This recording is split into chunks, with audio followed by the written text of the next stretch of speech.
Hey guys, welcome back to the channel. तो आज से हम जावास्क्रिप्ट को पढ़ना स्टार्ट करने वाले हैं। और जिन्हें भी नहीं पता है उन्हें मैं बता दूं, अभी हमारा फ्रंट एंड वेब डेवलपमेंट का फुल कोर्स चल रहा है।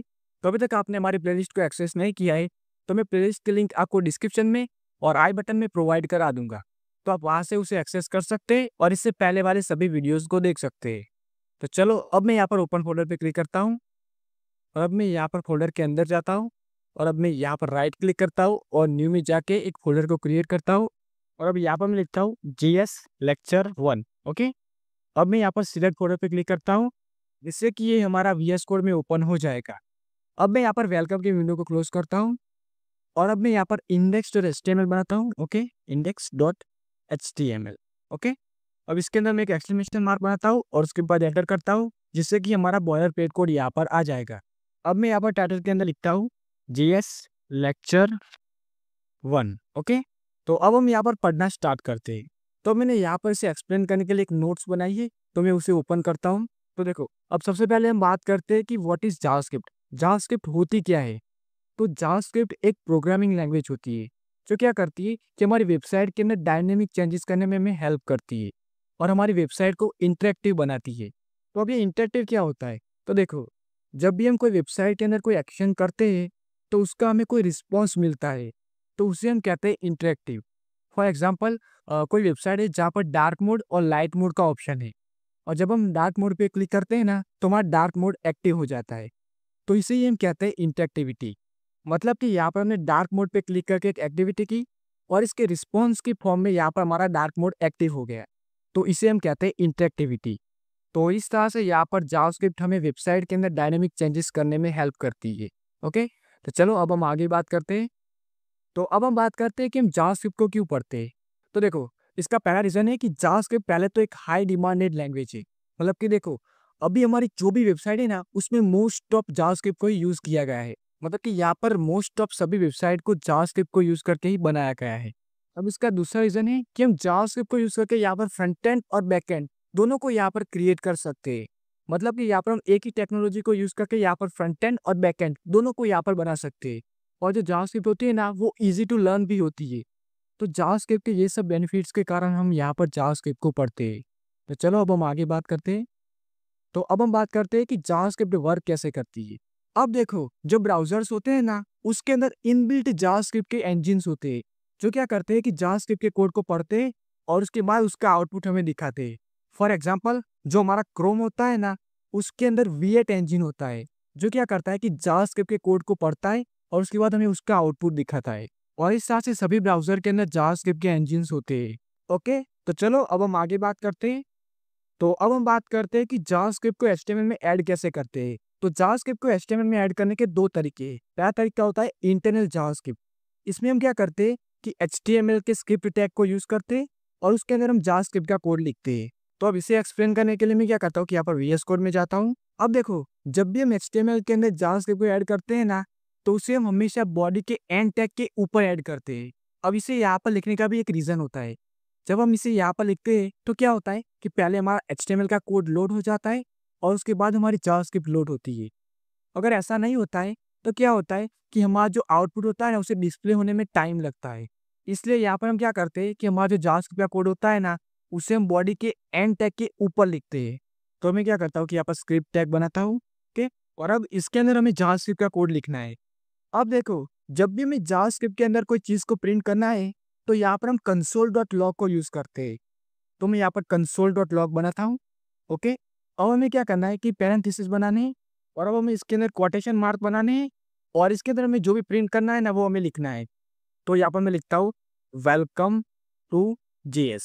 ओके, अब इसे Ctrl+S करते हैं और अब हम इसका आउटपुट देखते हैं। तो मैं यहाँ पर गो लाइव पर क्लिक करता हूँ। अब देखो, यहाँ पर तो कोई आउटपुट दिखाई नहीं दे रहा है। तो देखो, जब भी हम console.log को यूज करते हैं ना तो हमारा जो आउटपुट होता है ना वो ब्राउजर के कंसोल विंडो में हमें दिखाई देता है। तो अब इसके लिए हमें क्या करना है कि पहले राइट क्लिक करना है और उसके बाद इंस्पेक्ट करना है। तो मैं क्या करता हूँ कि पहले इसे थोड़ा बड़ा कर देता हूँ। ओके, अब देखो, यहाँ पर नीचे आपको कंसोल की विंडो दिखाई देगी, तो आपको यहाँ पर क्लिक करना है। तो देखो, अब यहाँ पर हमें ये आउटपुट दिखाई दे रहा है। यहाँ पर हमने वेलकम टू JS लिखा था तो ये यहाँ पर लिखा हुआ आ रहा है। तो इस तरह से जब भी हम console.log को बनाते हैं ना तो उसका आउटपुट हमें ब्राउज़र के कंसोल विंडो में दिखाई देता है। तो चलो अब हम वीएस कोड में वापस जाते हैं और आगे बात करते हैं। अब देखो, जावास्क्रिप्ट को ऐड करने का एक दूसरा भी तरीका होता है जिसका नाम है एक्सटर्नल जावास्क्रिप्ट। अब इसके अंदर हम क्या करते हैं कि जावास्क्रिप्ट की एक अलग फाइल बनाते हैं और उसके बाद उसे हम एचटीएमएल के साथ लिंक करते हैं। तो मैं यहाँ पर वीएस कोड में जाता हूँ।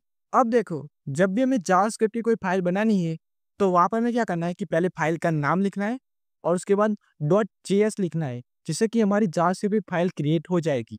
तो मैं यहाँ पर जावास्क्रिप्ट की एक फाइल बनाता हूँ, तो यहाँ पर मैं लिखता हूँ app.js। ओके, तो इस तरह से जब भी हमें कोई जावास्क्रिप्ट की फाइल बनानी है तो पहले हमें उसका नाम लिखना है और उसके बाद लास्ट में हमें .js लिखना है, जिससे कि हमारी जावास्क्रिप्ट की फाइल यहाँ पर क्रिएट हो जाएगी। तो मैं क्या करता हूँ कि जावास्क्रिप्ट को एचटीएमएल के साथ लिंक करता हूँ। तो मैं यहाँ पर index.html में जाता हूँ और मैं क्या करता हूँ कि यहाँ पर इस console.log को यहाँ से निकाल देता हूँ। ओके, तो अब हमें क्या करना है कि स्क्रिप्ट टैग के अंदर src का एट्रीब्यूट बनाना है। तो यहाँ पर मैं लिखता हूँ src। ओके, और अब यहाँ पर हमें जावास्क्रिप्ट की फाइल को लिंक करना है। तो यहाँ पर मैं लिखता हूँ app.js। तो अब ये यहाँ पर लिंक हो चुका है। तो इस तरह से यहाँ पर हम एक्सटर्नल जेएस को एचटीएमएल के साथ लिंक कर सकते हैं। तो चलो अब मैं इसे कंट्रोल एस करता हूँ और अब मैं यहाँ पर app.js में जाता हूँ और अब यहाँ पर मैं console.log बनाता हूँ। ओके, और उसके बाद मैं यहाँ पर पैरेंथेसिस बनाता हूँ और इसके अंदर मैं क्वोटेशन मार्क बनाता हूँ और यहाँ पर मैं लिखता हूँ वेलकम टू जेएस। ओके, अब इसे कंट्रोल एस करते हैं और अब हम इसका आउटपुट देखते हैं। तो देखो, यहाँ पर हमें ये आउटपुट दिखाई दे रहा है, यहाँ पर वेलकम टू जेएस लिखा हुआ दिखाई दे रहा है। तो चलो अब हम वीएस कोड में वापस जाते हैं। अब मैं यहाँ पर index.html में जाता हूँ। अब देखो, यहाँ पर जावास्क्रिप्ट को यूज करने के दो तरीके हैं, एक है इंटरनल सीएसएस और दूसरा है एक्सटर्नल सीएसएस। तो हमें क्या करना है कि यहाँ पर हमेशा एक्सटर्नल सीएसएस को ही प्रीफर करना है। ओके, तो चलो अब हम बात करते हैं कि आपको ये नोट्स कैसे मिलेगी, मतलब कि यहाँ पर हमने जो कोड किया है तो आपको ये फाइल कैसे मिलेगी।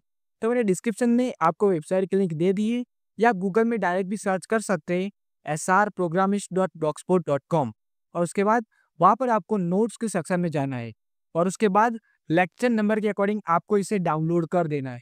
जैसे कि ये हमारा जीएस का लेक्चर 1 है, तो वहाँ पर आपको जीएस लेक्चर 1 लिखा हुआ दिखाई देगा। उसके सामने जो डाउनलोड का बटन होगा ना, वहाँ पर आपको क्लिक करना है।